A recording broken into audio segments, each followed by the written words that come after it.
Turning to tech news, Israeli software technology company Check Point discovered 4 vulnerabilities in Android phones termed QuadRooter that could affect some 900 million devices.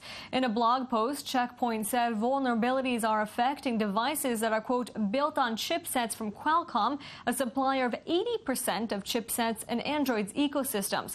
The company presented a list of affected phones at DEF CON, naming devices by manufacturer and model, and include BlackBerry and Google phones. And joining us now is cybersecurity expert and researcher, Mr. Oren Elimelech. Thank you very much for being with us. Thank you for having me. Mr. Elimelech, first of all, what do these vulnerabilities mean for Android users on a daily basis? What it means is basically that you are vulnerable. Your phone can be hacked by a malicious hacker, and he can access your phone, track your movement via GPS, listen to your audio, see what you're taking picture, have a keylogger installed with your iPhone or tablet, not iPhone, Android phone and tablet, and then pretty much own whatever you do.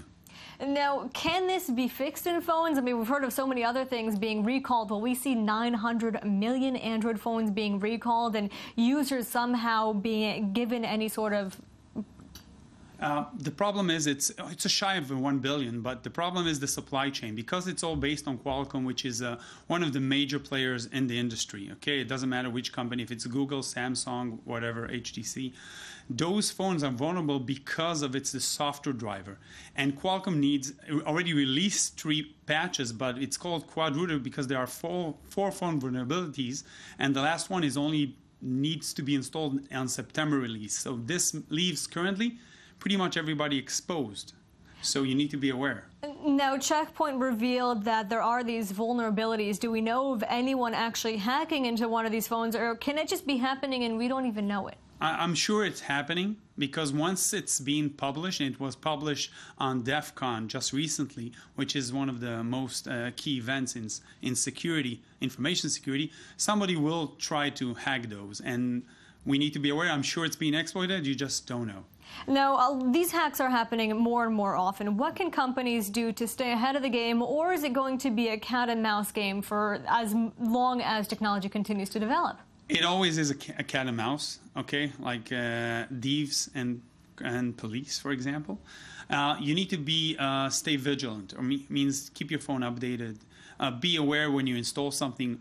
For the end users, he needs to try to decide what are the permission if he tries to install something.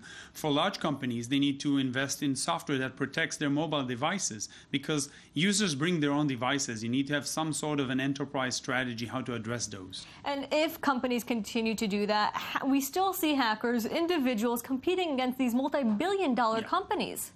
Yeah, and it's usually what companies should do, and they do it, is like a bug bounty. What they do is they ask hackers to hack them. We've just seen it recently in Apple and other big companies. And they say, come on, help us find the vulnerabilities. We'll pay you for that, large sums. We want to be protected. I think that's a nice approach. And get inside the mind of the enemy. Mr. Oren Elimelech, thank you very much for being with us this evening. Thank you.